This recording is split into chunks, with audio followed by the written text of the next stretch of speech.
नाही ते मात्र मी करीतो आणि माझ्यातून पाप घडलं जाते, वाईट घडलं जाते.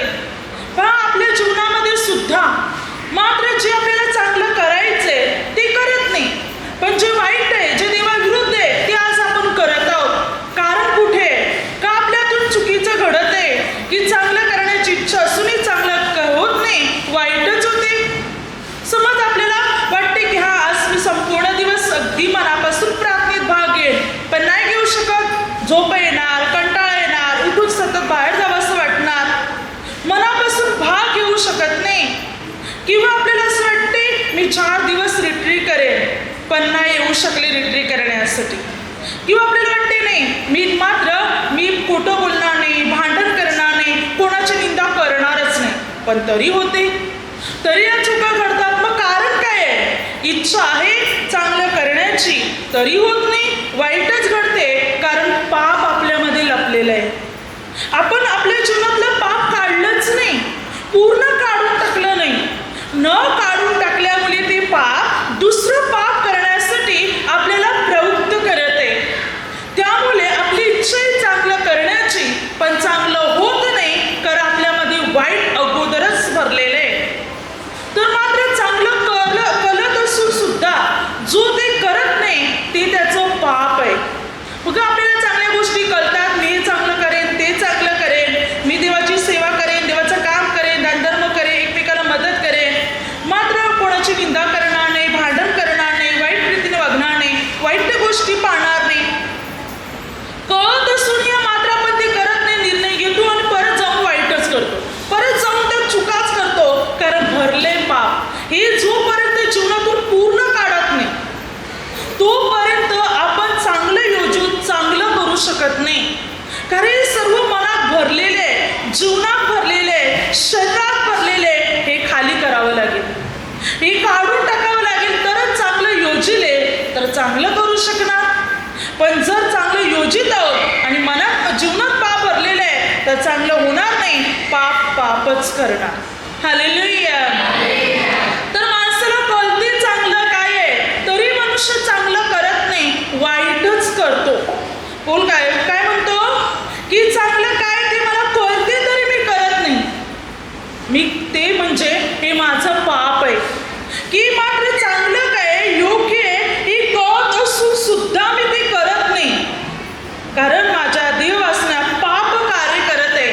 म्हणून चांगले करणे मला साधत नाही, चांगले कृत्य उतरवणे मला साधत नाही. आज अनेकांना चांगलं काय, योग्य काय माहीत असूनही चांगलं करू शकत नाही, वाईटच घडते.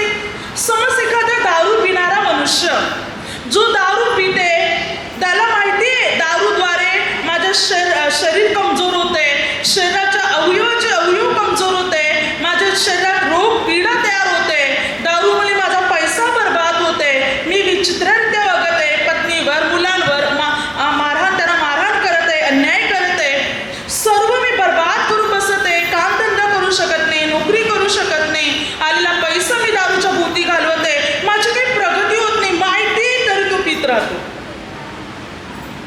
एखाद्या व्यक्तीला काय चांगलं आहे, काय योग्य आहे, किंवा या वाईट गोष्टीद्वारे वाईट होणारे माहीत असूनही तो ते करत राहतो, आणि ते म्हणजे त्याचं पाप.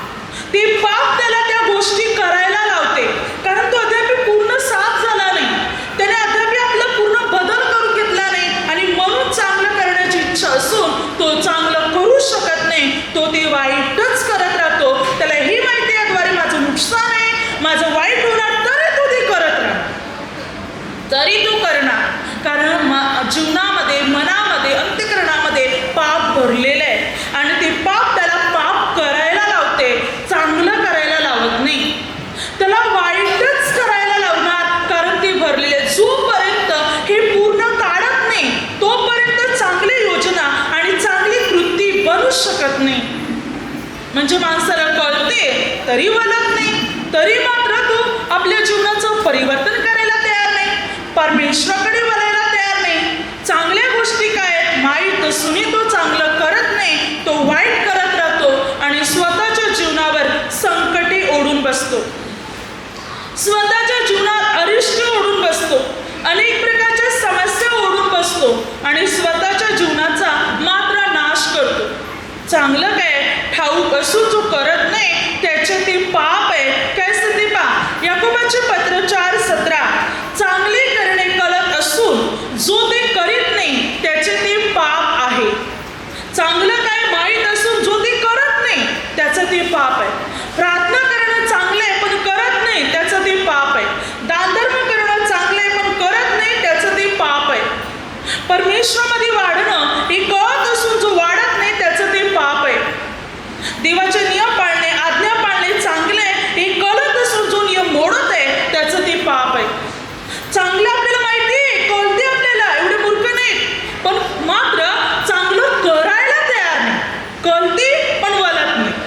अशी आज अनेक लोकांची स्थिती झाली. चांगल्या गोष्टी नेहमी आपल्या कानावर पडत आहेत, आपण ऐकतो, समजतो, पण त्याप्रमाणे करत नाही. आणि म्हणून आपल्या जीवनात अरिष्टे, संकटे, पीडा, समस्या, दुःख, यातना, वेदना या सर्व गोष्टी आज ओढवल्या गेलेल्या आहेत. कारण चांगलं काय माहीत असूनही करायला तयार नाही. वाईटच करत राहतो, चुकीचंच करत राहतो, देवाविरुद्धच वागत राहतो. तर बायबल या संबंधाने आपल्याला अनेक गोष्टी शिकवत आहे. तर बायबलच्या गोष्टी आता आपण जाणून घेऊ, समजून घेऊ की बायबल या संबंधाने काय शिकवत आहे. Hallelujah, hallelujah. की चांगलं काय कळत असून जे ते करत नाही त्याचं ते पाप आहे आणि त्याचा परिणाम किती भयंकर आहे, किती वाईट आहे हे बायबलद्वारे आपण पाहू. म्हणजे परमेश्वर आपल्याला अनुग्रह देणार, प्रभू आपल्याला आशीर्वादित करणार की ज्या गोष्टी आपल्याला अगोदरच माहिती आहेत. आता जसं की बघा प्रार्थनेत आपल्याला शिकवण्यात येते की आता आपण प्रभू येशूला स्वीकारले, प्रभू येशू कोण आहे आपल्याला समजलेलं आहे. तर पुन्हा नाशाकडे वळू नका, मूर्तीपूजेकडे वळू नका, मोहमायाकडे वळू नका, दारू नशेकडे वळू नका, भांडणं तंटात पडू नका, निंदा करू नका. सांगितले आपल्याला, शिकवले, आपल्याला माहिती पण आहे पण तरी तेच करतो. शिकवलेलं आपल्याला माहिती पण आहे, आपल्या लक्षात पण आहे, तरी करायला तयार नाही आणि भलतंच करून बसतो. वचन काही संधी पहा मत्ती हालेलुया, हालेलुया, मत्ती 26 अध्याय 14 ते 16 आणि लूक 22 अध्याय 1 ते 6. यहूदा. बायबल काय सांगते की मात्र त्यावेळी शास्त्री आणि मुख्य याजक या लोकांनी प्रभू येशूच्या विरुद्ध कट रचला की प्रभू येशूला मारून टाकायचे म्हणून. आणि हा कट ही लोक रचत होते.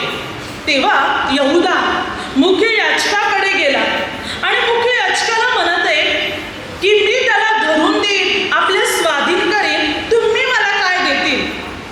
तेव्हा मुख्य याजक म्हणत आहे की आम्ही तुला 30 रुपये देऊ. आणि त्या लोक 30 रुपये त्याला तोलून देत आहेत. आणि या 30 रुपये करता यहूदा प्रभू येशूला धरून देण्यासाठी तयार झाला. तर आता इथे काय पहा बघा, वचन काय सांगते, लूक 22 अध्याय 1 ते 6. शास्त्री आणि मुख्य याजक प्रभूला मारण्याचा कट रचत होते. अशा वेळी या मुख्य याजकाकडे यहूदा जात आहे आणि येशूला धरून देण्याबाबतीत म्हणत आहे. तर आता हे शास्त्री, मुख्य याजक, परुषी हे कोण आहेत बघा. याविषयी प्रभूने अगोदर काय सांगितलेलं, मत्ती 23 अध्याय प्रभूने आपल्या शिष्याला सांगितलं होतं, शास्त्री, परुषी हे जे अधिकारी आहे यांच्यापासून सावध राहा. प्रभूने त्यांच्या बाबतीत काय म्हटलं होतं की शास्त्री आणि परुष तुमचा मात्र धिक्कार असो, तुमची केवढी दूरदर्शन होणार. तुम्ही चांगल्या आसनावर तर बसल्यात मोशेच्या, तुम्ही लोकांना नियम तर शिकवता पण त्याप्रमाणे तुम्ही पालन करत नाही. तुमचे कपडे बाहेरून पांढरे आहेत परंतु आतून तुम्ही सर्व प्रकारच्या घाणीने भरलेले आहात. तुम्ही लोकांना लुबाडता आणि अन्याय करता, तुम्ही देवाचे नियम विपरीत करिता, तुम्ही संदेष्टे प्रभूच्या लोकांवर अन्याय करिता. म्हणून प्रभूने शास्त्री, परुषी या लोकांचा धिक्कार केल्याने म्हटले तुमची केवढी दूरदर्शा होणार. आता प्रभूने सर्व सांगितलं होतं, शिष्याने ऐकलं होतं की या लोकांपासून सावध राहायचंय. मग ते शास्त्री असो, परुष असो की मुख्य याजक असो, हे मोशेच्या आसनावर बसल्या पण मोशेचे नियम पाळत नाही.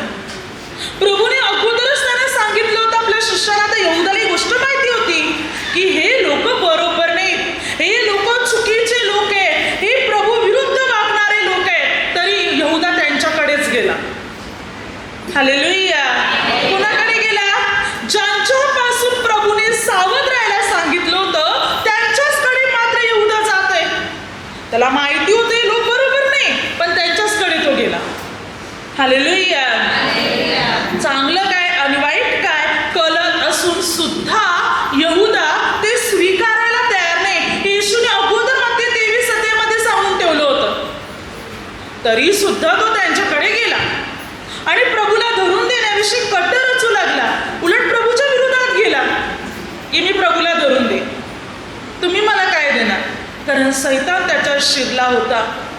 यहुदामध्ये सैतान शिरला होता. कुठेतरी पाप होतं, मोह होतं, म्हणून चांगलं माहीत असून चांगलं स्वीकारायला तयार होता, वाईट करायला तयार होता. आणि सरतेशेवटी त्यांनी प्रभूला धरून दिले 30 रुपये करिता. आणि मग ते 27:3-5 पैसे दिले, मंदिरात विकून आणि जाऊन गळफास घेतला, आत्महत्या आणि अधोलोकात गेला. प्रभू येशूला धरून दिले आणि अधोलोक. प्रभूने अगोदर सांगितलं होतं, ज्याने माझ्या ताटात हात घातले तोच मला धरून दे. एवढ्याला माहिती होतं, प्रभूला या गोष्टी माहिती आहे, तरी त्याने प्रभूला धरून दिलं. प्रभूने वारंवार त्याला सावध केलं. कळते पण वळत नाही, अशी माणसाची स्थिती झाली. प्रभू पुन्हा पुन्हा त्याला संधी देत होते. प्रभू पुन्हा पुन्हा त्याला सांगत होते, त्याच्या चुका त्याला दाखवत होते की दुरुस्त कर, पण नाहीच. आज अनेक लोकांची ती स्थिती आहे. आपल्याला माहिती ही गोष्ट वाईट आहे, ही व्यक्ती वाईट आहे, किंवा अशा प्रकारच्या वस्तू वाईट आहे, मूर्तीपूजा वाईट आहे, हे वाईट आहे, सुद्धा त्याकडे वळत आहे, त्याच गोष्टीकडे वळत आहे. असं मनुष्य त्याच पापाकडे, त्याच वाईट गोष्टीकडे मनुष्य चाललेला आहे, माहीत असून सुद्धा.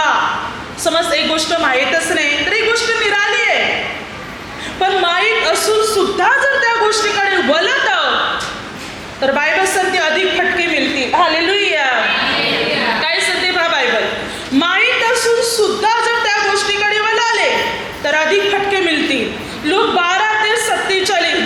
आपल्या धनाची इच्छा काय आहे हे माहीत असता ज्या दासाने तयारी केली नाही किंवा त्याच्या इच्छेप्रमाणे केली नाही, त्याला पुष्कळ फटके मिळतील.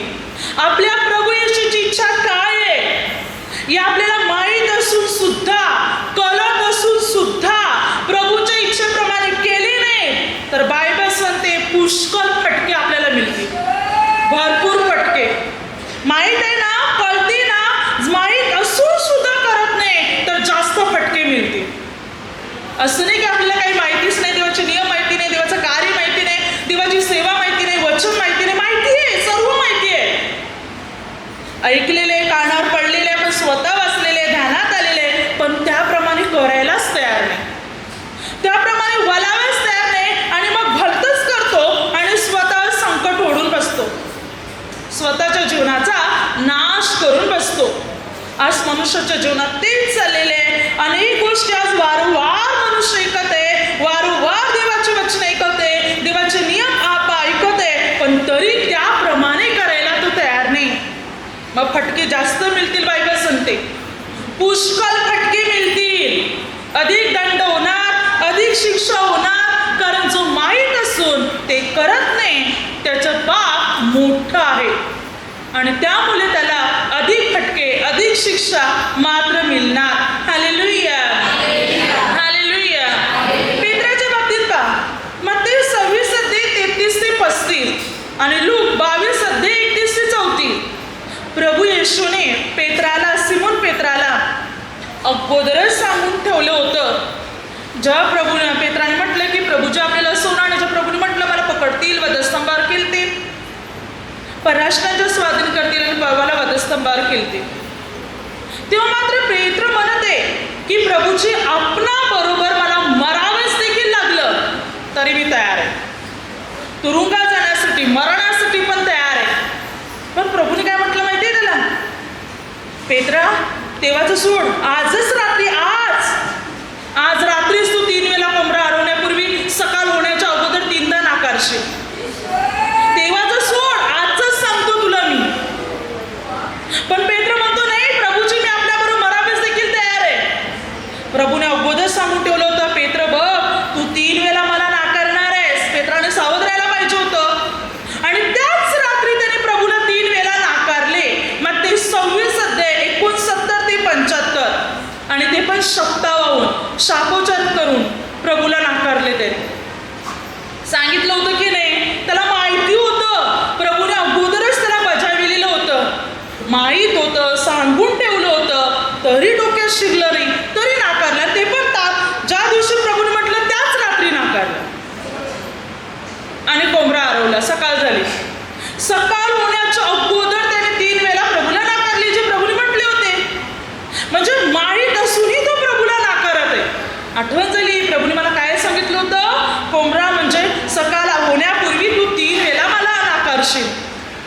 त्या कोंबड्या हरवल्याबरोबर ताबडतोब त्याला आठवण आली, जो मनुष्य देवाच्या मध्ये राहतो, देवामध्ये जीवन जगतो, तेव्हा तो देवाचे नियम पाळतो. कुठेतरी पाप असेल माणसात, वाईट भरलेले आहे, तर तो देवाचे नियम नाही पाळू शकत, तो देवाच्या आज्ञा नाही पाळू शकत. सावध करून चेतावणी देऊन सुद्धा तो देवाचे नियम पाळू शकत नाही, की असं करू नको, असं केलं तर वाट लागेल, नाश होईल, संकट येतील, पण नाही, तरी तो तेच करणार.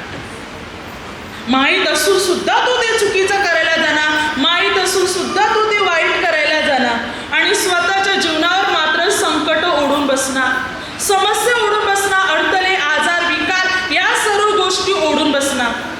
माणसाला किती समजावं, प्रार्थना कट करू नका, प्रार्थनेत वाढा, देवाची सेवेत वाढा, जास्त वेळ देवामध्ये द्या, बघा तुमचं सर्व चांगलं होईल, आलेली संकटे दूर होतील, सर्व व्यवस्थित व्हायला सुरुवात होईल, परमेश्वर तुमच्यावर अनुग्रह देईल. पण नाही, तेवढ्या पुरता येतात आणि मग परत सोडून देतात, हाय तोच आहे आपला धंदा. मग प्रार्थनेचा कंटाळा, प्रार्थनेचा आळस, जगामध्ये इकडे फिरणं तिकडे फिरणं, या गोष्टी सहभागी होणं, त्या गोष्टी सहभागी होणं, परमेश्वराचे नियम मोडणं, हाय तेच चालेल. मग प्रगती कशी होणार, परमेश्वर अनुग्रह कसा देणार, प्रभू आशीर्वादित कसं करणार. Hallelujah, hallelujah. परमेश्वर पिता अनेक वेळा आपल्याला सावध करतो, पण आपण ऐकायलाच तयार नसतो, म्हणून आपण आपल्या जीवनामध्ये संकटे ओढून बसतो. पहा पुढे वचन काय सांगते, गलतीकरस पत्र 5:17, कारण देह वासना आत्म्या विरुद्ध आहे व आत्मा देह वासना विरुद्ध आहे, ही परस्पर विरुद्ध आहे, ह्यासाठी की जे काही तुम्ही इच्छिता ते तुमच्या हातून घडू नये. काय सांगते वचन, वचन काय सांगते, देह वासना आत्म्या विरुद्ध आहे, देह वासना. त्यामुळे तुम्ही इच्छिता चांगलं करण्याचे, पण नाही होत तुमच्याने चांगलं, तुमच्या हातून ही देह वासना जे आहे हे चांगलं करून देत नाही तुम्हाला. तुम्ही इच्छिता पण तुमच्या हातून घडतच नाही, कारण तुम्ही देह वासनेमध्ये सापडलेले आहात, तुम्ही मोहात सापडलेले आहात, म्हणून चांगलं करण्याची इच्छा असूनही तुमच्या हातून चांगलं होत नाही. देह वासना आत्म्या विरुद्ध, परस्पर विरुद्ध, परमेश्वराच्या विरुद्ध आहे आणि त्यामुळे इच्छा आहे चांगलं करण्याची, पण तरी चांगलं घडत नाही, चांगलं होतच नाही, वाईटच होते, कारण पाप भरलेलं आहे मनात, देह वासना भरलेली आहे शरीरात, त्यामुळे चांगलं करायची इच्छा आहे पण होतच नाही चांगलं. जोपर्यंत ती सर्व वाईट पाप काढून टाकत नाही तोपर्यंत चांगलं करू शकत नाही, तोपर्यंत देवाचे नियम पाळू शकत नाही, देवाच्या आज्ञा पाळू शकत नाही. म्हणून हे सर्व काढावं लागेल. पुढे वचन काय सांगते पहा, गणना या पुस्तकामध्ये 22 अध्यायामध्ये आपण पाहतो बलाम आणि बालक. बलाम संदिष्ट आहे, बालक राजे. आता जेव्हा इस्रायल लोक मिस्र देशातून निघून आले आणि बालक राजाच्या मोआब देशात त्या ठिकाणी उतरले, जेव्हा बालक राजाने पाहिलं की मात्र हे लोक आलेले आहेत आणि भूतल म्हणजे जमीन झाकून टाकलेली एवढा तो लोक आहे, म्हणून त्याने बलाम संदेष्टाकडे आपल्या लोकांना पाठवलं. कारण बलाम संदेष्टाला असं अनुग्रह होता, असं दान की त्याने आशीर्वाद दिला तर आशीर्वाद लागायचा, शाप दिला तर शाप लागायचा. म्हणून बालक राजाने बलाम संदेष्टाकडे आपले लोक पाठवले आणि म्हटलं की तू आमच्याकडे ये, म्हणजे मी तुझा मोठा सन्मान करीन, माझ्याकरिता या इस्रायल लोकांना शाप दे. त्या बलाम संदेष्टा त्या लोकांना म्हणतो तुम्ही आज रात्री थांबा, परमेश्वर काय सांगतो ते मी तुम्हाला कळवतो. त्या परमेश्वर पित्याने म्हटलं, बलाम संदेष्टले लोक कशाला आले, त्याने म्हटलं की असं असेल. परमेश्वर पित्याने म्हटलं या लोकांच्या बरोबर जाऊ नकोस, कारण माझे लोक आशीर्वादित लोक आहेत, इस्रायल लोक. तू त्यांना आशीर्वाद पण देऊ नको, सॉरी तू त्यांना शाप देऊ नकोस, कारण ते आशीर्वादित लोक आहेत, तू जाऊ नको या लोकांच्या जोडीला. आता बलाम संदेष्ट म्हणतो की देवाने मला याला तुमच्या जोडीला मनाई केले, म्हणून ते लोक निघून जातात. आता बालक राजा आणखी प्रतिष्ठित सरदारांना, प्रतिष्ठित लोकांना पाठवतो. कोणाकडे, बलाम संदेष्टाकडे, आणि म्हणतो तू माझ्याकडे म्हणजे तू सांगेल तसा मोठा तुझा सन्मान करेन आणि माझ्याकडे येऊन या लोकांना आशीर्वाद दे, शाप दे, तर तू ये. पुन्हा तो देवाला विचारतो. आता त्याच्या मनाची एक समज आहे की देव मला हा सांगतो. परमेश्वराने अगोदरच नाही सांगितलं होतं की नाही. मग एकदा देवाने नाही सांगितली तर परत परत ते करायची काय गरज होती. म्हणजे त्याला जायचंच होतं. नाही जायचं असं नाही. तो डायरेक्ट सांगू शकत होता, मी तुम्हाला अगोदर म्हटले ना मी नाही येणार, देवाने मला मनाई केली, मग परत कशाला आल्या. पण आता थांबा, मी परत देवाला विचारतो. देवाने एकदा नाही सांगितले याचा अर्थ त्याला जायचं होतं. आणि देव म्हणतो चालेल जा, आता निघाला. आणि निघाल्यानंतर देवाचं दूत उपसलेली तलवार घेऊन त्याला छाटण्यासाठी मारण्यासाठी रस्त्यात आला. बलाम तर निघाला होता आपल्या गाडीवर बसून बालक राजाकडे जायला. तेव्हा देवाचा दूत त्या ठिकाणी आला. देवाचा दूत बलाम संदेष्टाला दिसला नाही. मोहाने त्याचे डोळे आणले गेले होते. गाढवीला देवाचा दूत दिसतो पण बलामाला दिसत नाही. याचा अर्थ बलामामध्ये पाप होतं आणि हे पाप त्याला त्या गोष्टीकडे ओढत होतं. देवदूत गाढवीला दिसतो, बलामला दिसत नाही. आता देवदूत मात्र बलामला मारण्यासाठी आला. इतक्यात मात्र गाढवी बलामासह शेतामध्ये शिरली. तेव्हा बलामला राग आला आणि बलामने गाढवीला झोपटले. आता पुढचा प्रवास पुन्हा ते निघाले गाढवी आणि बलाम. अशा वेळेला मात्र पुन्हा देवाचा दूत उभा राहिला रस्त्यात. गाढवीला परत दिसला. तेव्हा गाढवी बलामाला घेऊन भिंतीला लपटली. तेव्हा परत बलामाला राग आला. बलामाने पुन्हा गाढवीला मारहाण केली. तिसऱ्या वेळेला अशा ठिकाणी देवदूत उभा राहिला की जाण्या येण्यास आता रस्ता नाही, वळायला पण जागा नाही. अशा ठिकाणी मात्र देवदूत उभा राहिला. आता गाढवी काय करणार, वळू शकत नाही, माघार घेऊ शकत नाही, म्हणून खालीच बलामा सगट बसली. त्या बलामाला परत राग आला. त्याने गाढवीला झोपटले. तेव्हा मात्र देवाने बलामाचे डोळे उघडले. तेव्हा बलामाला दिसले की देवदूत उभा आहे. तेव्हा देवदूताला वंदन करतो. तेव्हा देवदूत काय म्हणतो की गाढवी नसती ना तर तुला मी मारून टाकले असते, तिला वाचवले असते. ही गाढवी तुला वाचवण्यासाठी 3दा बाजूला झाली पण तू त्या गाढवीला मारहाण केली. कारण तुझा मार्ग मला, तुझे आचरण मला विपरीत दिसत आहे, चुकीचं दिसत आहे मला. तेव्हा बलाम म्हणतो प्रभू तू सांगतोस तर मी परत जातो माझ्या घरी. देवदूताने म्हटलं आता निघायलास ना तर जा आणि आशीर्वादच दे, शाप देऊ नकोस. जेवढं मी तुझ्या तोंडात घालेन तेवढंच बोल. म्हणजे अनेक वेळा माणसाला देवाने समजून सुद्धा तो ऐकायला तयार नसतो. आता देवदूत म्हणतो आता काय करा, निघालास ना तर जा. आता मी जेवढं सांगेन तेवढंच बोला. अगोदर नाही सांगितलं होतं जायला तरी निघाला. आता निघालास ना तर जा आणि जेवढं सांगतो तेवढंच बोल. आणि तेव्हा बलाम जाऊन तिथे आशीर्वाद देत. बघा मनुष्य माहिती काय आहे, काय योग्य आहे, देव सावधी करतो तरी ऐकायला तयार नसतो मनुष्य.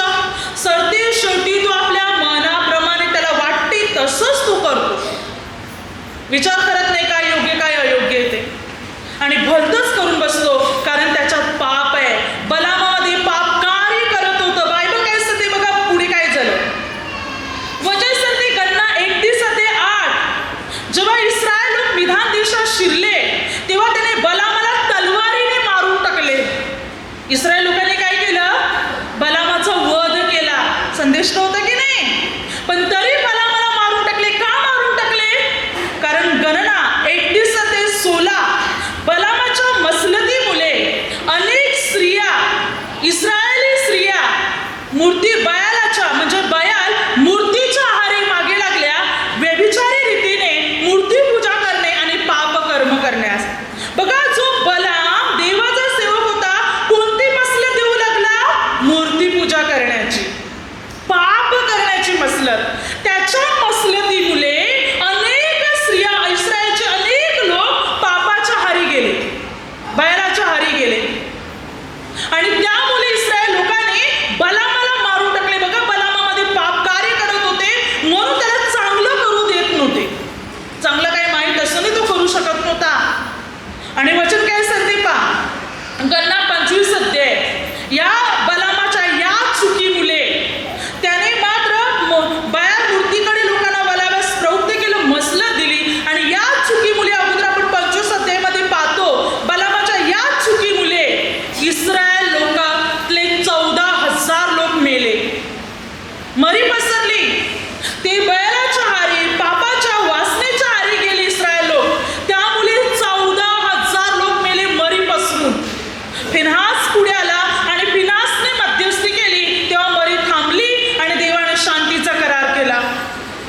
या बलामाच्या चुकीमुळे ही गोष्ट घडली गेली. 14,000 लोकांचे जीव गेले. म्हणून इस्रायल लोक तिकडे आले तेव्हा त्यांनी बलामाला तलवारीने मारून टाकले, कारण त्यामुळे लोक भडकले होते. हालेलुया. बलामाला मोह लागला होता, म्हणून तो बालेक राजाकडे जायला निघाला होता. देवदूताने त्याला चटका दिला आणि मग देवाने सांगितलं तेवढंच बोलला, पण सुधारणा काही झाली नाही त्याची. मनुष्याला चांगलं काही करणार नाही, देवाच्या मार्गाने चालायला तयार नाही, वाईटच मार्गाकडे वळत आहे, तर तो आणखीन चुका करेल, आणखीन पाप करेल आणि स्वतःचा घात करून बसेल, स्वतःचाच नाश करून बसेल. चांगलं कळत असून जर आपण करत नाही, वाईट करत आहोत, तर स्वतःचं जीवन नुकसानात पडणार आपण. हालेलुया.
मात्र 7व्या दिवशी कोणी रानात जाऊ नये माना गोळा करायला, कारण देव तुम्हाला 6व्या दिवशी दुप्पट अन्न देईल. 7व्या दिवशी जायचं. पण इस्रायल लोकांनी काय केलं? 7व्या दिवशी पण गेले काही, म्हणून देवाला राग आला. आणि देव पिता म्हणत आहे, तुम्ही कोठवर नाकारणार माझ्या नियम आणि आज्ञा पाळायला? निर्गम 16:28. तेव्हा परमेश्वराने मोशेला म्हटले, माझ्या आज्ञा व माझे नियम पाळाव्यास तुम्ही कोठवर नाकारणार? तुम्हाला मी वारंवार सांगते तरी तुम्ही ऐकायला तयार नाही. पहिल्यांदा म्हटलं एका दिवसासाठी होमर म्हणजे एक होमर मात्र माना गोळा करायचा 1.5 ते 2 किलो, सकाळपर्यंत ठेवायचा नाही. पण तरी ज्या गोळा केला आणि सकाळपर्यंत ठेवला, किडे पडले. दुसरूंदा म्हटलं देवाने 7व्या दिवशी जायचं नाही राहणार, 6व्या दिवशी मी तुम्हाला डब्बल देईन. पण तरी गेले 7व्या दिवशी. मग देवाला राग आला. तुम्हाला माहिती आहे मी तुम्हाला सांगून ठेवलं होतं, तरी तुम्ही नियम मोडता, तरी तुम्ही माझं ऐकायला तयार नाही आणि चुकीचं करता. म्हणून परमेश्वराला राग आला. देव म्हणतो, कोठवर तुम्ही माझे नियम आज्ञा पाळण्यास नाकारणार? खरोखर देव सांगत आहे, माणसाला माहिती आहे तरी ऐकायला मनुष्य तयार नाही, तरी देवाच्या सांगण्याप्रमाणे चालायला मनुष्य तयार नाही. चुकीचंच वागतो, वाईट वागतो आणि स्वतःच्या जीवनावर संकट ओढून बसतो, स्वतःच्या जीवनात समस्या ओढून बसतो, स्वतःच्या जीवनाचा नाश करून बसतो. आपण देवाचे नियम पाळणार तर देव आपल्याला अनुग्रह देणार, प्रभू आपल्याला आशीर्वादित करणार, प्रभू आपली उन्नती प्रगती करणार. देव जे सांगतो ते करणार. तर त्याच्या विपरीत करू नका, देवाविरुद्ध जाऊ नका. जर विरुद्ध झाला तर स्वतःवर संकट ओढून बसणार. प्रभू काय म्हणतो पहा, योहान 15:22 वचनात प्रभू येशूने काय म्हटलं? मी आलो नसतो व त्यांच्याबरोबर बोललो नसतो तर त्यांच्याकडे पाप नसते, परंतु आता त्यांना आपल्या पापाविषयी निमित्त सांगता येत नाही. मी आलो नसतो, बोललो नसतो, तुम्हाला नियम दिले नसते, शिकवलं नसतं, ते ठीक होतं. पण आता मी तुम्हाला नियम दिले, आज्ञा दिली, तुम्हाला माहिती आहे, माहीत असून सुद्धा जर तुम्ही पाप करणार तर मला तुमच्याकडून निमित्त चालणार नाही.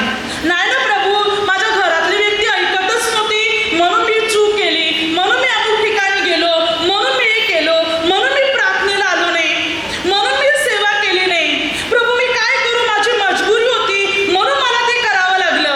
प्रभू मी काय करू, माझी गरिबी परिस्थिती होती म्हणून मला ते करावं लागलं. प्रभू मी काय करू, मी अमुक व्यक्तीवर अवलंबून होतो म्हणून मला त्याचं ऐकावं लागलं.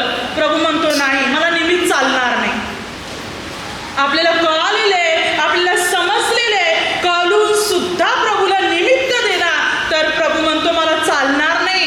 मी आलो नसतो, बोललो नसतो, तुम्हाला शिकवलं नसतं, तुम्हाला आज्ञा नियम माहिती नसतं, ते ठीक होतं. पण माहिती पडलंय ना तुम्हाला नियम काय, आज्ञा काय, शिकवण काय, आणि माहीत असूनही तुम्ही नियम मोडता तर प्रभू म्हणतो, मला चालणार नाही. Hallelujah, hallelujah.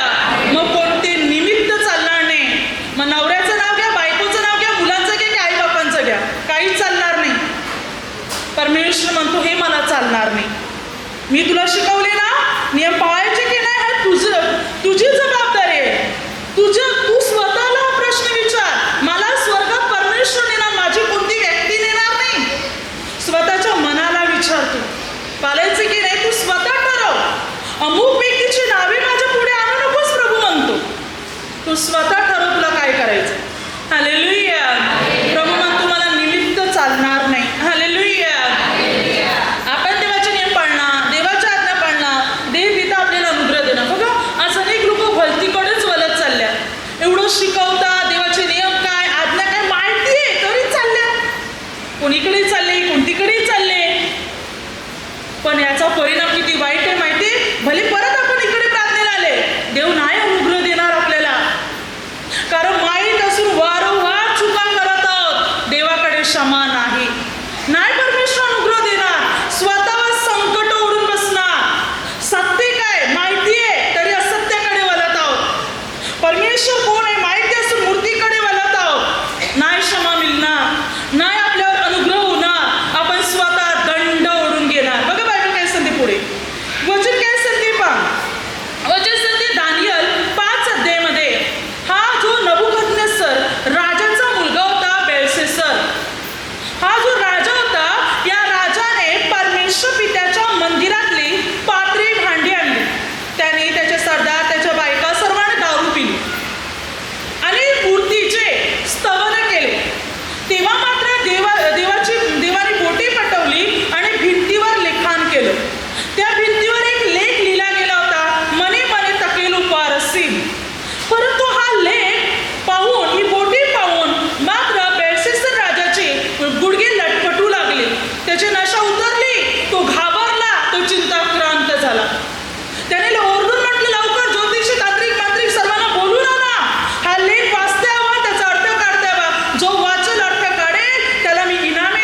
बक्षिसे दे. परंतु ना ज्ञानी मांत्रिक तांत्रिक कोणाला ना लेख वाचता आला ना अर्थ काढता आला. तेव्हा राणी भोजनगृहातून बाहेर आली आणि ती राजाला म्हणते, आपल्या बापाच्या कारकिर्दीत जो मोठ्या भाग्यात चढला होता तो दानिएल, त्याला बोलवा, त्याला हा लेख वाचता येईल आणि अर्थ काढता येईल. कारण पवित्र आत्म्याने ज्ञानी आणि बुद्धिमान आहे, तो हुशार आहे, कोडी उकलणे, स्वप्नाचा अर्थ काढणे, कुठं प्रश्न उलगडणे हे सर्व त्याला कळतं. तेव्हा दानिएलला तिकडे बोलवण्यात आले. राजा दानिएलला म्हणते, मी ऐकले की तू मात्र पवित्र आत्मा तुझ्या ठाई आहे. हा लेख मला वाचून दाखव, अर्थ सांग, मी तुझा मोठा सन्मान करीन, मी बक्षीस देईन तुला. दानिएल म्हणतो, तुझी इनामे तुझ्याचकडे ठेव, पण तरी तुला हा लेख वाचून दाखवतो आणि अर्थ सांगतो.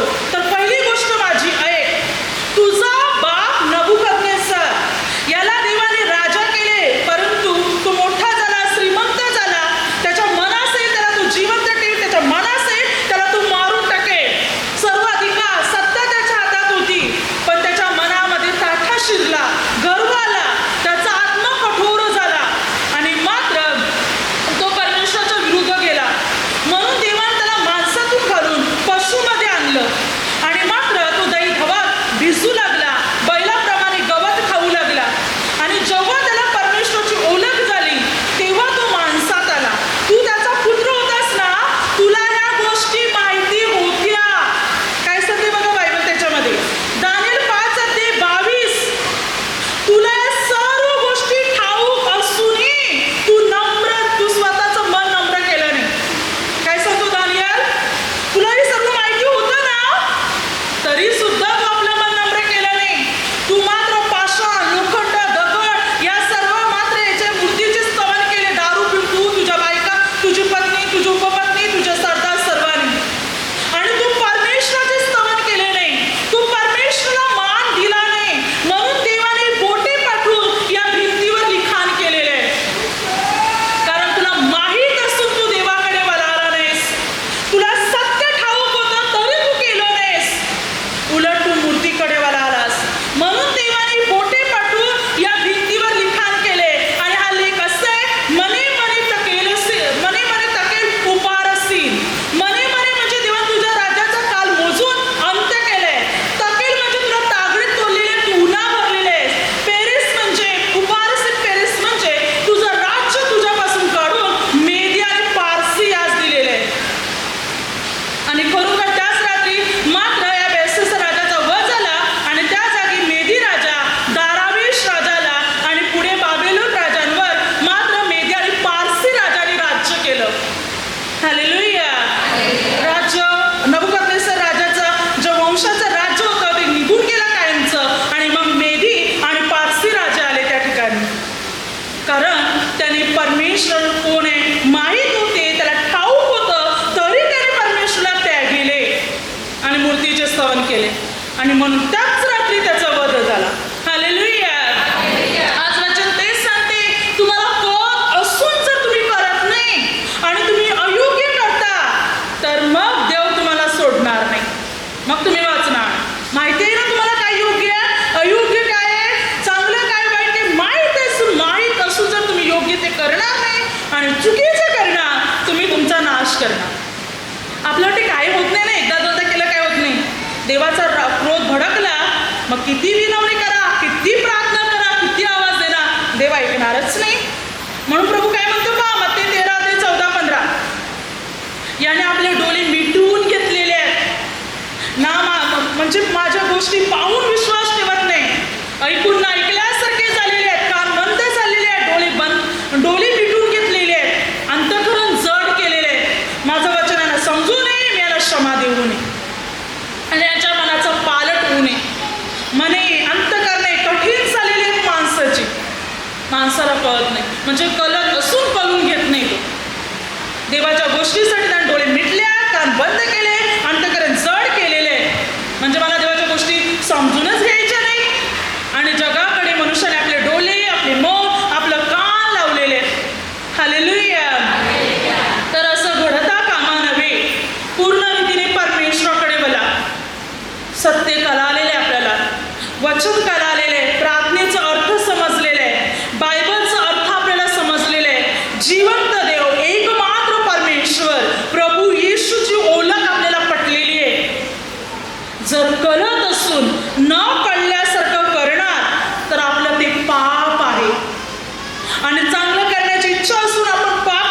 चालणार. लक्षात ठेवा, सत्य कलाले कलत असून न करणार तर देवाचा क्रोध आपण स्वतःवर ओढून घेणार. हालेलुया.